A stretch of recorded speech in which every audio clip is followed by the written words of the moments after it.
베드로의 설교는 이제 그 논리와 그리고 그 안에 감성을 동원해서 그들의 생각을 찾아가라고 지금 가르치고 있습니다. 오늘 찾아 만나는 귀한 시간들이 되시기를 원합니다. 30절로 32절 너의 삶이 나무에 접촉하여 매달아 손봤던 예수를 나의 조상 삶의 하나님이 일으키시고 하나님이 이스라엘로 회개를 그리고 죄 삶에서 노임을 주시려고 이 자를 통치자와 구주로 높이셨다. 나의 삶도 이 말씀 삶의 증인이요 하나님이 그에게 복종하는 삶에게 주신 성령도 증인이다. 그리스도 예수를 나무에 매달았다 그랬어요. 그 막대기에 그리고 그 시들어가는 인생들의 나무에 주님은 매달리셨습니다. 갈라디아서 3장 13절에 보면 그리스도께서 우리를 위하여 저주를 받은 바 되사 율법의 저주에서 우리를 속량하셨으니 기록된 바 나무에 달린 자마다 저주 아래 있는 자라 그랬어요. 재해석을 하면 그리스도께서 나의 삶에게서 초월하여 저주가 되시어 율법의 저주에서 나의 삶을 속량하셨으니 매달린 자는 모두 저주 아래에 저주받은 자라고 기록되었기 때문이다. 그러면 그 나무가 누구냐? 그 나무가 저와 여러분들입니다. 대자로 뻗어 있는 인생, 시들고 건조하여질 수밖에 없는 마른 나무. 그 마른 나무에 그리스도 예수께서 매달리셨어요. 무엇으로 인하여? 율법의 저주로 인하여.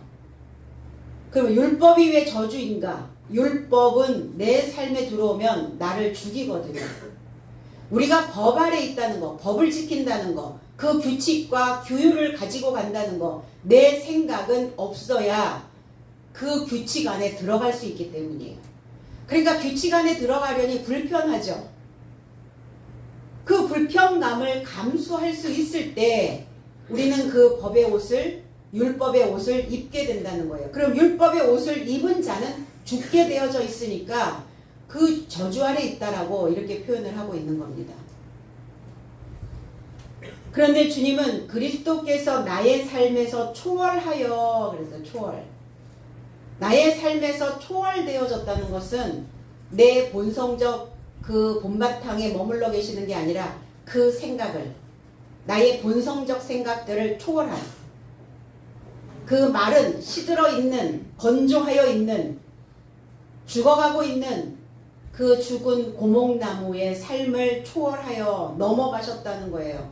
그러면 저와 여러분도 그 생각들을 뛰어 넘어야 되는 거죠. 신앙은 우리에게 그것을 요구합니다. 거기에 머물러 있지 말고 주님이 그 나무에 매달린 채로 거기에서 일으킴을 받지 못했다면 우리의 삶도 그 건조하고 마르고 시들어버려 있는 죽은 고목나무에 여전히 맺혀져 있을 거란 말이에요. 그러면 그 생각을 초월하라는 거예요. 뛰어넘으라는 겁니다. 내 생각을 뛰어넘지 못하는 인생들은 죽어있는 자와 같다는 거예요. 그러면 우리는 나의 삶을 건져낼 수가 없단 말이에요. 속량하셨다 그랬거든요. 그 상실감으로부터 그 죄인의 삶으로부터 나를 구출해 내셨다는 겁니다. 그러면 나를 구출해 내려면 무엇을 해야 되느냐? 그리스도 예수이신 그 샘의 원천을 내 안에 저장해야 돼요. 그 말씀을 내 안에 가두어야 된다는 겁니다. 그리스도 예수의 생명샘이 모아지면 그때 우리는 속량되는 거예요. 구출되는 겁니다. 새로운 말씀이, 새로운 물이 내 바탕에 스며들기 시작하면 내 바탕이 위로 뜨거든요. 위로 떠 있는 이 상태를 무엇라고 하는가? 우리는 인지라고 말합니다. 인지했어.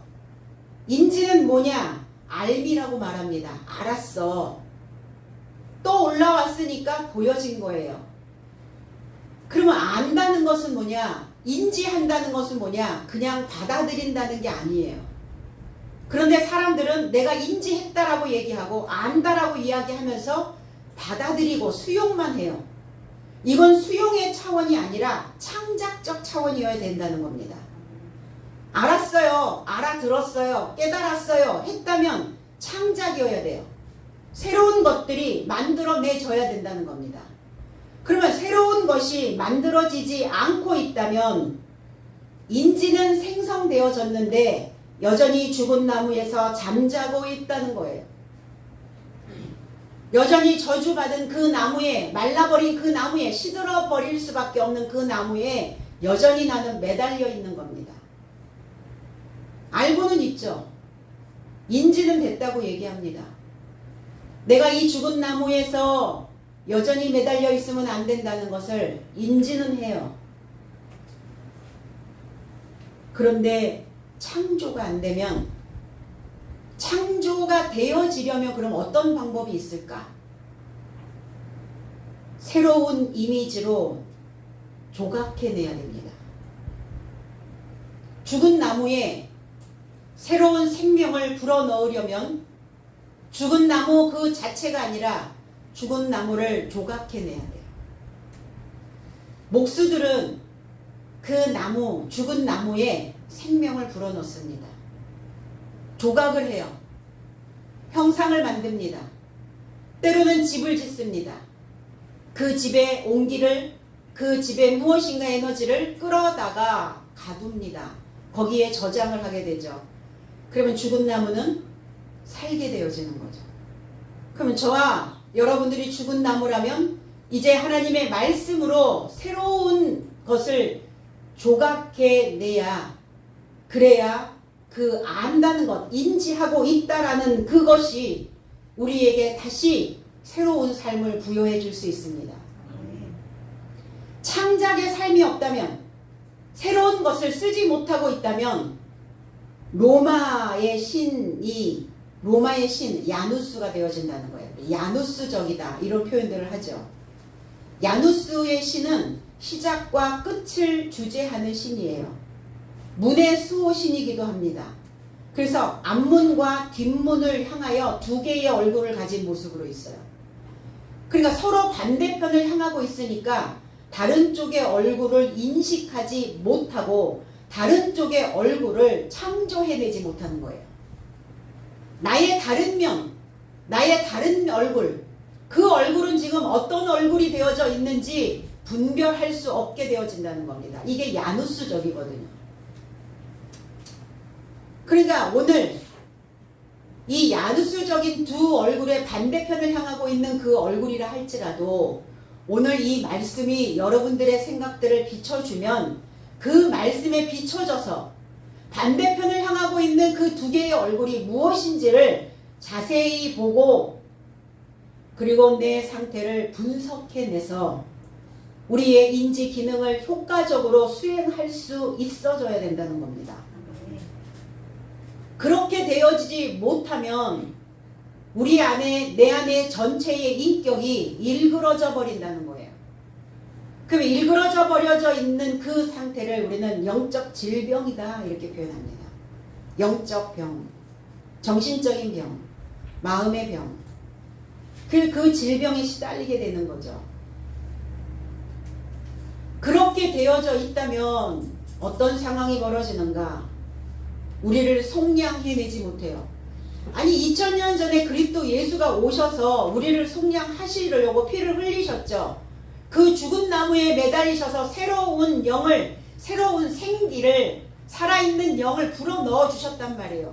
그러면 그 다음의 몫은 어떻게 해야 되나? 그 다음의 몫은 우리가 창작하고 창조하고 새로운 것들을 만들어낼 수 있도록 그 나무를 깎고 다듬고 대피질을 해서 만들어내는 일은 우리의 몫이라는 거예요.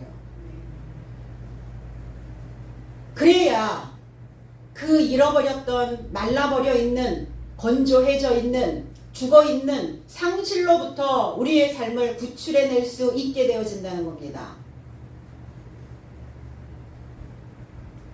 나무에 매달아 죽인 이 죽였다라고 하는 이 단어가 디아 케이리 조마이라는 단어예요. 디아라는 단어와 케일이라고 하는 손이라는 단어예요. 그러면 손을 관통했다 이런 뜻이거든요. 손을 관통했다. 그래서 우리 그런 표현들을 많이 하죠. 야, 쟤 손 좀 봐줘. 손 좀 써줘. 이런 표현들을 하죠. 그러면 오늘 산헤드린 공회에 있는 이 종교인들이 주님을 손봤다는 거예요. 왜 손을 봤어요? 그들의 생각과 주님의 생각이, 그들의 사역과 주님의 사역이 반대 현상을 나타냈거든요. 그러면 그 산헤드린 공회에 있는 자들은 야누스 신을 그들 속에 갖고 있는 거죠. 절대로 자기의 것들을, 자기의 모습들을 그 교훈의 거울 위에 비춰서 보려고 하지 아니하는 자들, 내 모습이 어떠한가 보지 않고 있는 자. 그러니까 주님의 손을 묶어서 아무 일도 못하게 만든 거예요. 혹 내가 내 스스로 나의 모습을 인지하지 못하고 나의 모습을 알지 못하여 내가 나를 손보고 있지는 아니한가. 다른 사람이 나를 손보고 있다면 우리는 금방 눈치채잖아요. 아, 저 사람이 손을 보고 있구나, 나를. 근데 내가 나를 손보고 있다는 것은 손을 묶어놓고 있는 거예요. 그러니까 아무 일도 안 하는 거예요. 아무 일에 흥을 가지지 못하는 거예요. 일을 할 수 있는 쾌를 느끼지 못하고 있는 겁니다. 묶여있는 계시록 14장 14절에 또 내가 보니 흰 구름이 있고 구름 위에 인자와 같은 이가 앉으셨는데 그 머리에는 금면류관이 있고 그 손에는 예리한 낫을 가졌더라. 제석은 그리고 내가 알아보았다. 보라, 흰 구름이다. 구름에 연결하여 인자 모양이 앉았는데 그의 머리에 접해 금면류관을 가졌고 그의 손 안에는 예리한 낫을 가졌더라. 손에 무엇을 들어야 하는가? 예리한 낫을요. 근데 알아봐야 된다는 거예요. 내가 나를 알아보고 내가 죽은 나무에 매달려 있는지 아니면 나는 죽은 나무에 새로운 생각들을 불어넣어서 묶이지 않은 손으로 나를 지금 조각하고 있는지 알아보셔야 된다는 거예요. 그 수학을 위해서 예리한 나신 사도들을 파견하신 거예요. 예리한 혀를 가진, 그리고 비춰줄 수 있는 거울을 가지고 있는 그 지도자를 파송하신 겁니다. 그 예리한, 왜 낫은 예리해야 하는가? 이게 소식이거든요. 소식을 전하는 혀는 예리하여 빠르게, 예리하게, 그리고 세밀하게 그 소식을 전해야 된다는 겁니다. 인자의 모양, 인자는 어떻게 오시는가? 구름과 연결하여. 구름, 이게 네펠레라는 단어예요. 인자를, 그리스도 예수를, 사람을 구름으로 표현했죠. 사람으로 지어진 자. 사람으로 지어진 자가 구름입니다. 무엇인가를 증명할 수 있는 삶을 구름이라고 말합니다. 비밀을 가지고 있는 자. 하나님의 것을 또 열어줄 수 있는, 이 구름이라고 하는 의미가 덮였다라는 의미예요. 덮였다. 그래서 하늘의 지식은, 하늘은 덮여 있어요. 뭘로 덮여 있어요? 구름으로 덮여 있다는 겁니다. 그럼 주님이 오셔서 그걸 열어줘야, 그래야 하늘의 비밀이, 천기가 누설이 될 수 있어요. 그 비밀을 아는 자를 우리는 구름이라고 말합니다. 그럼 저와 여러분들이 다 구름이에요.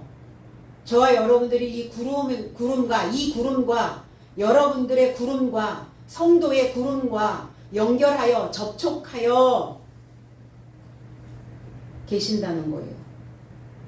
어디서 오신다 그러니까 자꾸 어디 하늘에서 어느 곳에서 어느 장소에서 이렇게 자꾸 우리는 생각을 하는데 나라고 하는 이 구름과 접촉하여 앉아 계신다고요.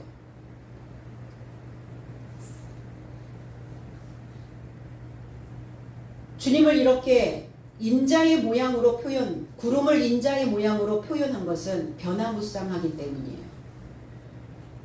인생은 변화무쌍한 삶을 만들어내야 되기 때문입니다. 조상의 아버지, 조상이 하나님이 살리시고 그랬어요. 개역성경에는. 살리신 게 아니라 에게이로 일으키셨다고요.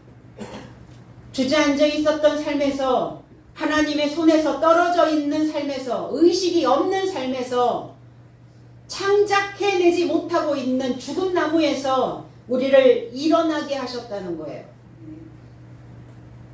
일어나야죠. 일어서야죠. 왜 일어서지 못하고 주저앉아 있는가? 손발이 묶여버렸단 말이에요. 내가 이렇게 살면 안 된다는 거는 알죠. 사람들은 안 돼요. 알았어요 이래요. 그러면 손발을 묶어놓고 똑같은 것을 계속 하고 있다면 아는 게 아니라는 거죠. 인지가 여전히 안 되는 거예요. 인지 기능이 장애가 발생이 됐어요. 인지 기능에 에러가 났단 말이에요. 에러가.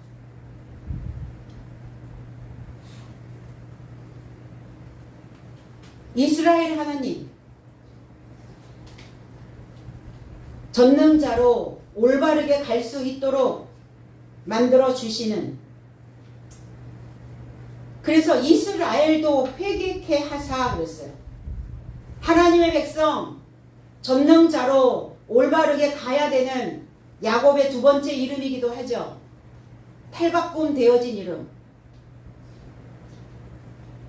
내 삶의 중심이 똑바로 행해져야 이스라엘이 될 수 있어요. 그럼 이스라엘이 되어져 있지 못한다면, 내가 이스라엘이 되었을 때 우리는 비로소 회개가 이루어질 수 있다는 거예요. 내가 이스라엘이 되어져 있지 않는데 무슨 회개가 만들어지겠어요? 이스라엘이 되어져 있지 않는데 내가 어떻게 하나님의 백성이 될 수 있겠냐고요. 그러니까 내가 무조건 이스라엘이 되어져야 된다고요. 야곱에서 이스라엘, 전능자로 올바르게 가다. 전능이라는 것은 뭐예요? 모든 것이 가능하다는 거예요. 모든 것이 가능해서 그 가능한 삶을 붙잡고 올바르게, 똑바로, 바르게 가라는 겁니다.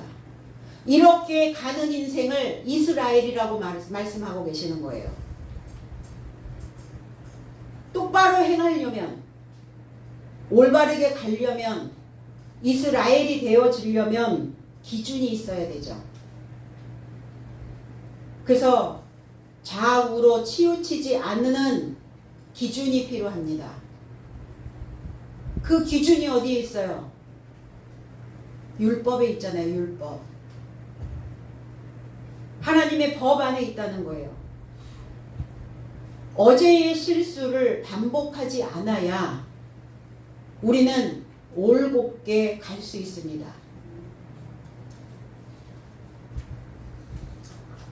아침에 식사하고 치아에 이것저것 막 이물질이 끼어 있는데 그 상태로 그냥 내버려 두지는 않죠. 어떻게 하죠? 치간 칫솔을 쓰든 뭐를 쓰든 그 이 사이사이에 박혀있는 이물질들을 다 제거해야 되잖아요. 그럼 만약에 그거를 제거하지 않고 온다면 얼마나 하루 종일 찝찝하고 불편하겠어요. 제거해야 될 것들을, 이물질을 제거하지 않고 있다면 똑같은 삶으로 똑같은 실수를 반복하게 되어진다는 겁니다. 벗어나야 되는데 진리와 구원의 믿음으로 우리가 회개해야, 그래야 우리는 오늘 최고의 선택을 할 수 있는 겁니다. 적극적이고 그 의로운 삶의 그 태도로 반복을 하면 최고의 삶이 가능하게 되어진다는 거예요. 철학자 중 니체는 이런 말을 했어요. 영혼 회귀다. 인생은 영혼 회귀, 반복되어진다는 거예요. 무엇인가 되풀이 되어진다는 거예요. 그러면 어제의 그 치아에 잔뜩 끼어졌던 그 상태로 계속 무한 반복을 할 건가? 아니면 깨끗하게 그 이물질들을 다 제거한 빛나는 하얀 뽀도독한 그 삶으로 나는 영혼 회귀를 할 것인가? 무엇인가 오늘 살고 있는 이 생각들이 다시 반복되어지고 되풀이 되어진다면 나는 오늘 최선의 것을 선택할 수 있다는 겁니다. 그럼 생각해 보는 거예요. 내가 오늘 사는 이 생활 방식으로, 내가 살고 있는 이 인지 방식으로 계속 영원토록 회귀해도 괜찮은가? 아니면 나는 어제의 실수를, 어제의 그 이물질의 삶을 다시 반복하지 않을 그 마음으로 회개하는가? 그래서 인생의 선택에서는 항상 최선과 최악이 있다는 거예요. 똑같은 삶을, 제거되지 않는 삶을 인지하여 창작하지 않는, 창조해내지 않는, 새로운 발돋움을 하지 않는 그 삶으로 내가 회귀하고 있다면 우리는 인생이 최악이 되어버리는 거예요. 그래서 오늘 인지하라. 오늘 인지하고 내가 죽은 나무에 매달려 여전히 구출해내지 못하고 있는 나 자신의 모습을 발견했다면 오늘 나는 이 모습으로 다시 반복되지 않기를 하나님께 간청해야 될 줄로 믿습니다. 그래서 이 영원히 이스라엘로 반복될 수 있도록 최선을 다하는 겁니다. 공회에 있는 자들은 지금 무엇으로 지금 되풀이하고 있습니까? 그 삶을. 그들의 종교성, 여전히 변하지 않는 고정된, 움직이지 않는, 자기의 생각만 옳다라고 말하고 있는, 옳다라고 말하고 있다면 옳은 것을 증명해낼 수 있어야 돼요. 옳다라고 주장하는 것은 거기에 필요로 하는 기준이 분명히 필요합니다. 그거를 증명해낼 수 없는 삶이거든. 그것으로 그동안 반복해 왔다면 오늘 그 인생을 청산해야 될 줄로 믿습니다. 그러니까 공회에 있는 이 자들은 최악의 종교로 또 영원 회귀를 영원히 반복하고 있는 겁니다. 그럼 2000년 전에도 그랬고 지금 여전히 이 장로의 유전이, 장로의 전통으로 회귀하고 있는 자들이 있지 않습니까? 오늘날도 신앙은, 우리의 믿음은 거칠애가 아니에요. 철저하게 우리의 뼛속까지 그게 새겨져야만 합니다. 그게 뼛속까지 닿지 않으면 그 지식이, 하나님의 그 교훈이 내 뼈를 때리지 않으면, 내 골을 때리지 않으면 우리는 최악의 삶으로 계속 반복하게 되는 겁니다. 그래서 우리의 인생이 영원 회귀를 항상 전제하고 있다라는 것을 생각하고 행동해야 되는 거예요. 그러면 우리는 최선의 삶이 가능하게 되어지고, 그러면 우리는 죽은 나무에서 새로운 생기가 만들어져서 우리의 인생이 올곧게 평탄하게 펴질 수 있다는 겁니다. 그래서 얘기하죠. 아모르 파티. 아모르. 사랑하라. 파티. 운명을. 너의 운명을 사랑하라. 내 운명을 사랑하려면 최악으로 되풀이 되어져서는 안 되겠죠.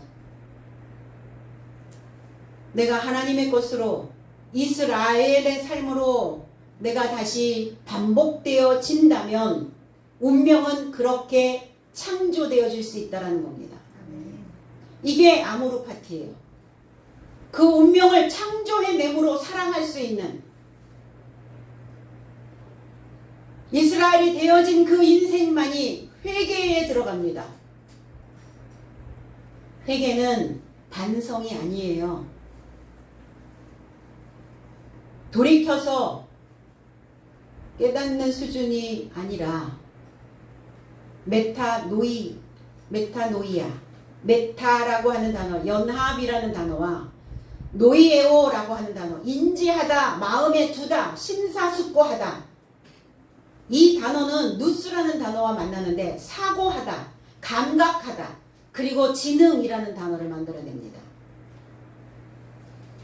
그럼 내가 받아들였어, 알아들었어, 알겠어.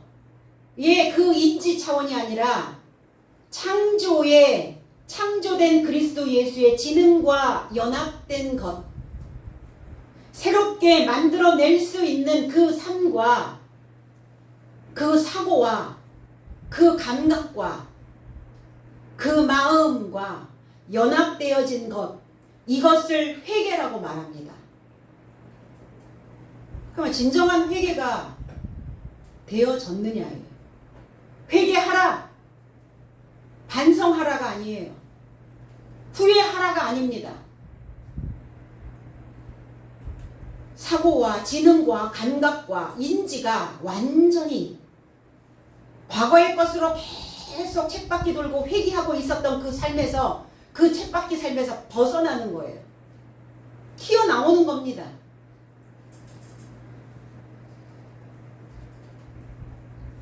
그래서 회개의 삶이 우리에게는 무한 반복, 이 인지기능이, 심사숙고하는 마음이, 제발 생각 좀 달리 하고 살아, 이렇게 표현하잖아요. 생각 좀 바꿔, 마음먹기 달렸어. 그러게요. 알기는 다 알아요. 내가 이 삶을 반복하면 안 된다는 거, 이 최악의 삶으로 반복하면 안 된다는 거 알아요. 아는데 왜 머물러 있죠? 손발 꽁꽁 묶어놔서 그래요. 심사숙고 하셔야죠. 내 삶이니까. 누구도 만들어주지 않는, 귀하게 되든지 아니면 천박하게 되든지 최악이 되든지 최선이 되든지 나의 것이니까, 내 삶이니까 내가 나를 뒤집었다 엎었다 하면서 보셔야죠. 어디를 깎아내고 어디를 도려내고 어디를 잘라내야 제대로 된 나의 모양이 나오는지.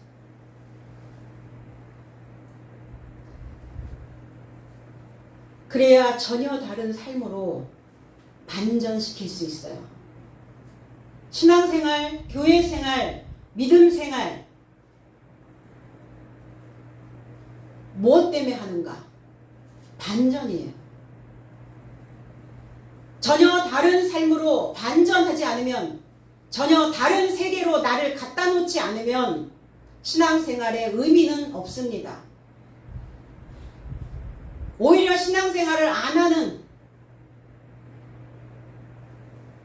그런 사람들은 자기 관리를 더 잘해요. 몸을 위해서 뭘 해야 되는지, 운동은 얼마큼 해야 되는지, 오늘 내 기분을 위해서 뭘 어떻게 해야 되는지. 그럼 우리는 더 관리를 잘해야죠.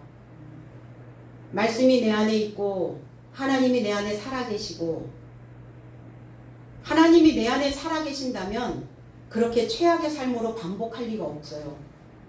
하나님이 그 꼴을 못 보시거든요. 그래서 때로는 땅땅 두드리시는 거예요.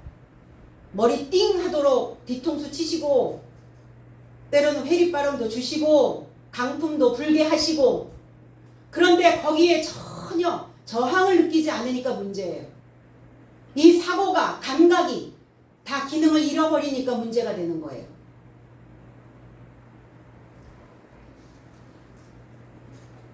주님은 죄인을 초청하셔서, 죄인을 왜 초청하셨나? 회개케 하시려고. 메타 노이아, 그 지능, 사고, 감각, 인지, 알고 있다라고 하는 것. 그래서 심사숙고하고 살게 만들려고요. 계시록 2장 5절에 그러므로 어디서 떨어졌는지를 생각하고 회개하여 처음 행위를 가지라. 만일 그리하지 아니하고 회개치 아니하면 내가 내게 가서 내 촛대를 그 자리에서 옮기리라. 제 해석은 그런즉 내가 어디서 떨어졌는지 기억하고 회개하여 첫 번째 행위, 삶을 행하라.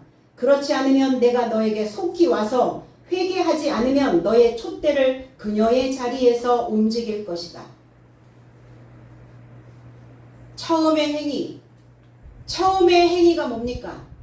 그리스도 예수에게로 받았던 은혜입니다. 첫 아들로 오신, 첫 열매로 오신, 그 첫 것으로 오신 그 은혜를 생각하라는 거예요. 내가 신앙생활 하면서 나의 무지를 깨닫게 하셨던 그 첫 행위를, 그리고 기억하라. 애굽의 종살이, 인간적인 삶을 살면서 얼마나 우리 속이 들끓었어요. 인간적인 생각을 살고 있으면서 얼마나 내 삶이 천박했어요. 얼마나 비천했습니까?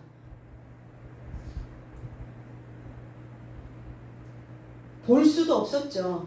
예전에 제 모습을 보면 볼 수도 없었어요. 나는 옳은 것 같은데 옳은 거를 증명해낼 수 없고, 내가 옳다라고 얘기하면 다른 사람들이 옳소라고 해줘야 되는데 그렇지 않으니까 내 속은 늘 들끓고, 그러니까 이러한 비천한, 끓고 볼 수 없었던 이러한 종살이의 삶에서 놓아준 그 하나님의 법을, 그리스도 예수의 그 사랑을, 율법을 완성시켜 주시는 그 첫사랑을 우리는 기억해 내야 된다는 겁니다. 그리고 받았던 그 은혜로, 그 첫사랑으로, 그 계명으로 우리를 수리해내는 겁니다. 그리고 하나님을 나의 주인으로, 내가 하나님을 사랑한다는 것이 뭐냐? 첫째 되는 계명으로 회복하는 겁니다. 첫째 되는 것이 하나님을 사랑하는 것이고, 둘째 되는 계명이 이웃을 사랑하는 것이고, 하나님의 계명 안에 다 들어가 있다고요. 내 육신이 주인 노릇하고 내 육신이 왕 노릇을 하고 있으니까 그리스도의 첫째 되는 그 위대한 계명은 내 안에서 산산이 조각나 버렸어요. 여전히 죽은 나무에 매달려 있는 거죠. 그 나무에서 나를 끌어내리지 못하고 있는 겁니다. 그러니까 불안하죠. 사는 게 불안하고, 그 상태로 계속 쳇바퀴 돌고 있으니까 자신 없고 자신감 뚝 떨어지고, 이 사랑을 회복하지 않으면 촛대를 옮기신대요. 촛대를 옮기면 어떤 상황이 벌어지냐? 어두워지겠죠. 촛대를 옮기면 어떤 상황이 벌어지냐? 내 자신의 삶이 연마가 안 돼요. 나를 갈고 닦을 수가 없어요. 촛대가 옮겨지면. 그녀의 신부된, 성도된 그녀의 자리에서 그 촛대를 흔들어 버리신다고요. 풍전등화, 그 바람 앞에 촛불같이 꺼질 것 같고 막 불이 막 조그매지니까 속이 어떻게 쫄리죠? 응? 이 에너지가, 이 자원이, 이 재정이 금방 바닥날 것 같으니까 막 쫄리고 심장 뛰고 쪼그라들고.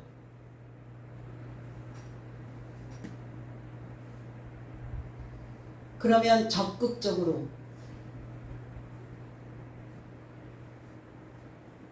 나를 수리하는 곳에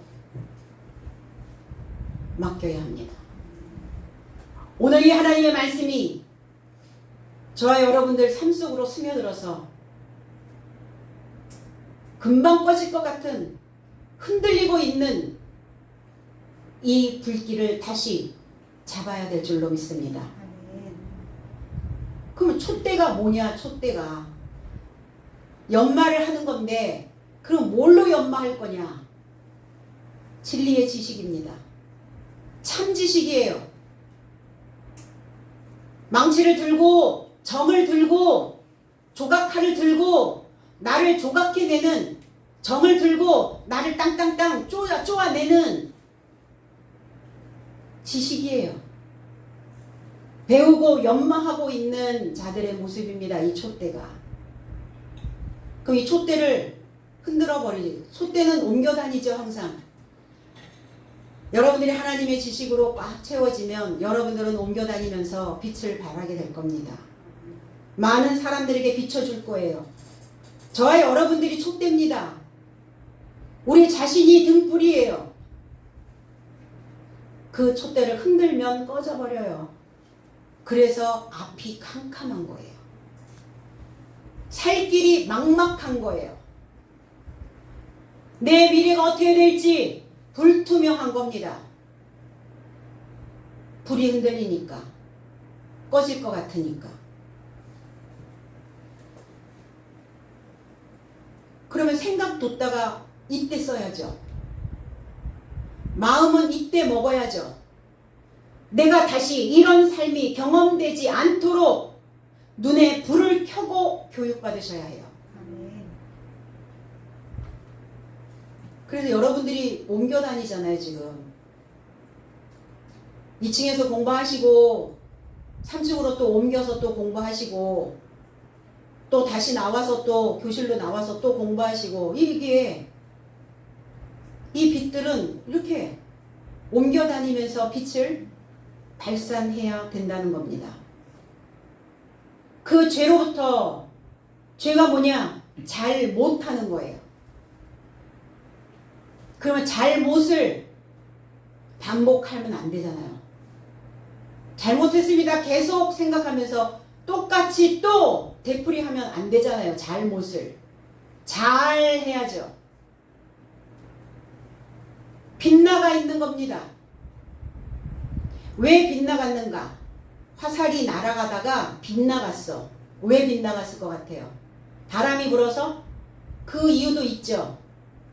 안 채워져서 그래요. 너무 가벼워. 부족해. 그 화살이 꽉 채워졌으면 웬만한 바람이 불어도 그냥 관역을 향하여 날아갑니다. 근데 채워지지 않은 상태로 가다 보니까 부족해. 그래서 흔들려서 빗나가 버린 거예요. 이 부족함이 채워져야 죄로부터 우리는 해방되어질 수 있다는 겁니다. 내 안에 경험했던 것으로 새김질하여 울타리 친 것,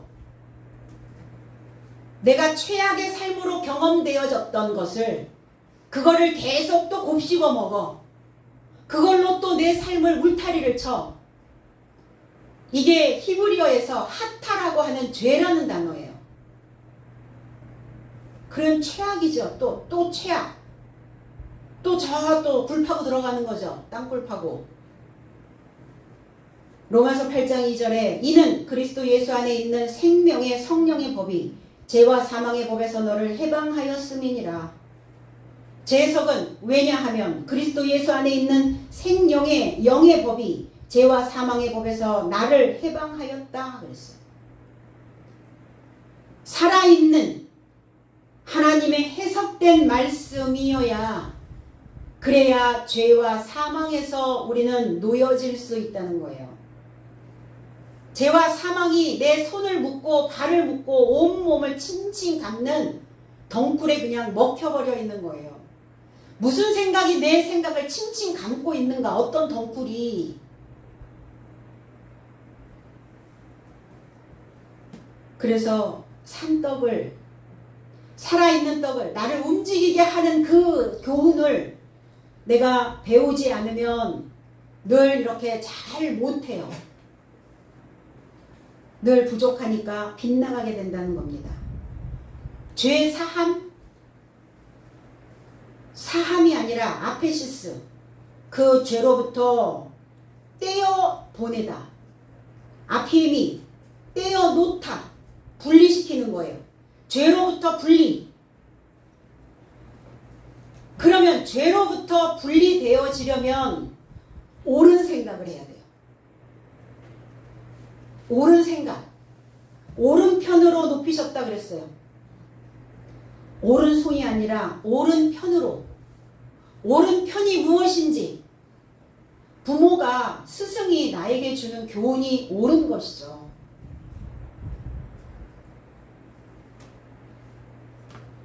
최악의 지도자도 있기는 있습니다. 이 세상에. 그럼 그런 지도자가 아니라면 그 옳은 소리를 귀담아 듣고 옳은 소리가 내 뼈에 사무칠 수 있도록, 그래서 내 뼈 마디마디에, 내 관절관절에 다 붙어있는 잘못하고 살아왔던 그것들을 이제는 다시 바르게 회복시켜야 된다는 겁니다.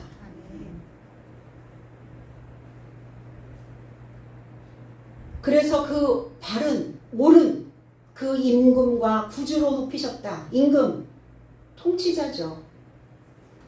저와 여러분들은 왕입니다. 저와 여러분들은 통치자예요. 나를 다스리는 통치자, 나를 이끌어가는 지도자, 그리고 나의 구주, 나의 구속자, 나의 예수. 그래서 이 구주라고 하는 소테르라고 하는 이 단어가 소조라는 단어와 동의어. 소조라는 단어는 구조하다, 구원하다, 고치다. 이 소조라고 하는 단어의 동의어가 또 하나 있는데 소마라고 하는 단어예요.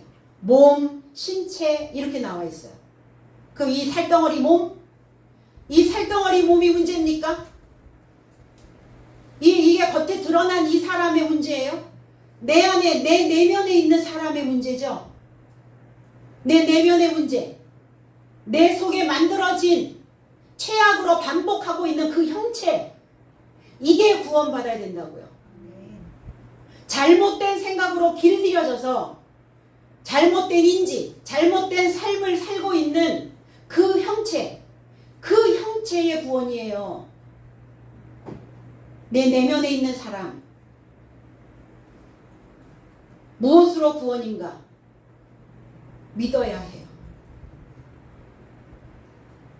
내 안에 있는 그리스도 예수를 믿으시고 내 안에 잘못 형체가 잘못 만들어진 그 형태의 구원을 받을 수 있을 것이다라는 믿음. 나를 믿어주는 믿음. 보여지는 나도 못 믿으면서 보여지지 아니하는 내면에 있는 구주를 믿을 수 있다고요. 내 능력도 평가하지 않으면서 내가 나를 보석으로 만들 수가 있다고요. 나를 건져낼 수 있으려면 평가가 있어야 돼요. 평가를 통해서 내 가치가 얼마한지를 알아보셔야 해요. 내 가치가 수준이 높은지, 내 가치가 저급한지. 보석을 평가하죠. 보석을 감정합니다. 보석 평가 감정서를 받아요. 이 보석을 평가해 봤더니 가치가 이만큼 있다. 그래서 내 가치의 목록을 쭉 작성해 보는 거예요. 내 가치는 얼마나 나갈까? 그래서 내 안에는 사망으로 가는 여전히 저주의 삶을 반복하고 있는 그 내면의 형체도 있고요. 그리스도의 지혜로, 그리스도의 지식으로, 그 교훈으로, 그 배움으로 만들어 가고 있는 그 형체도 있어요. 나의 내면의 사람이 목숨에 있거든요. 목숨. 그래서 그 목숨을 구원하는 거예요. 목숨적 구원입니다. 믿음의 결과는 곧 목숨의 구원이라.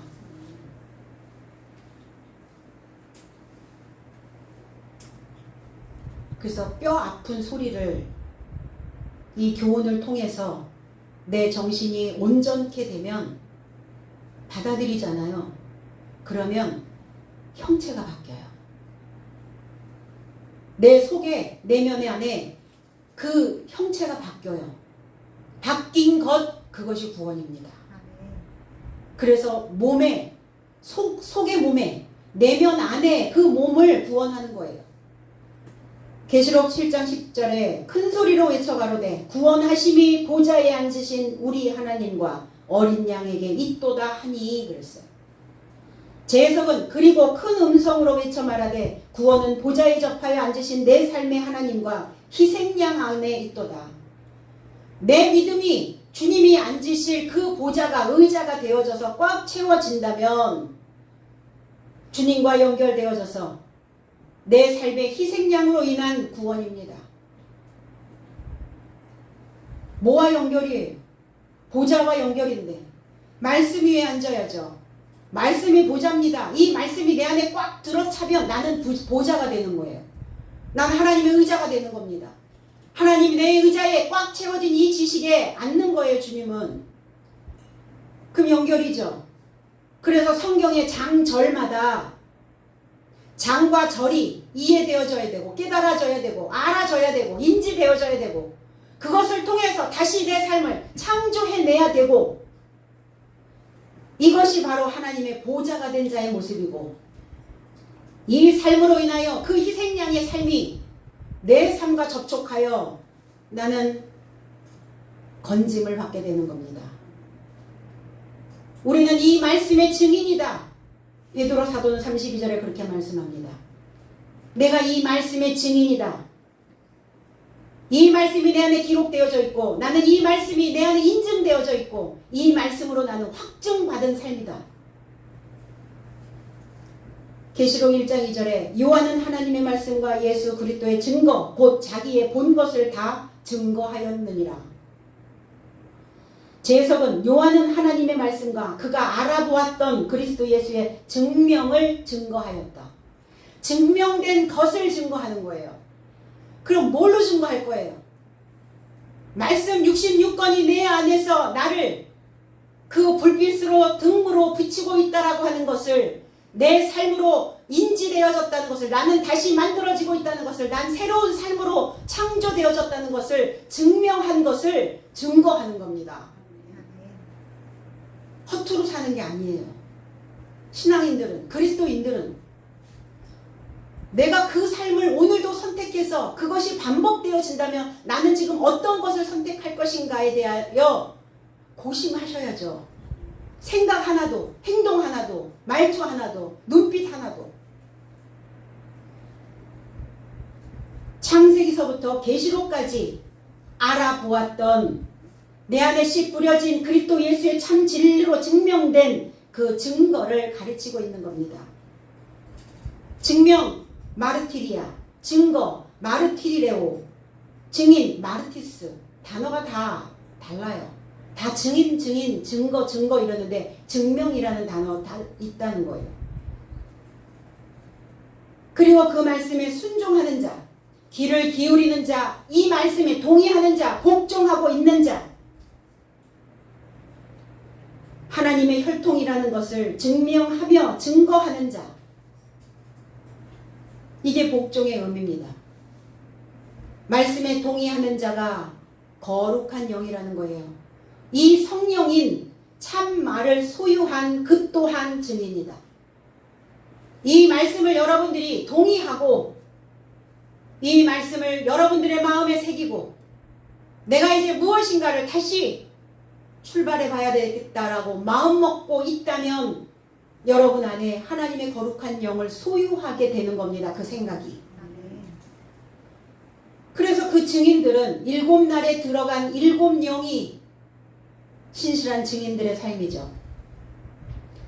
7 히브리어의 쉐비이라는 단어예요. 완전하다, 맹세하다, 실컷 먹이다, 신의 이름으로 말하다 그랬어요.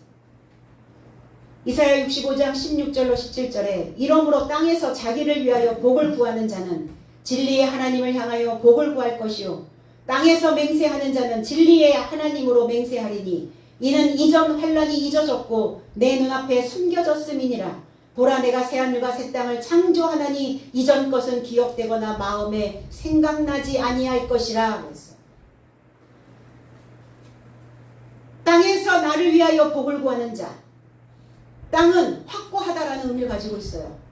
공허하고 혼돈하고 흑암이었던 이 땅이 복을 구한다면 복을 구한다. 바라크, 무릎 꿇다, 번성하다 이랬어요. 이 복이라고 하는 이 바라크라고 하는 단어가 무릎이라는 단어가 계속 나와요. 무엇이 복인가? 무릎에 앉힐 자손이 태어나는 것이 복이죠.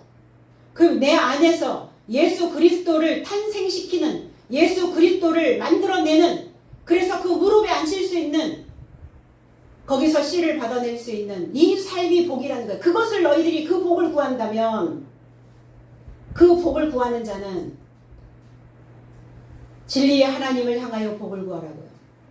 진리를 구하라는 겁니다.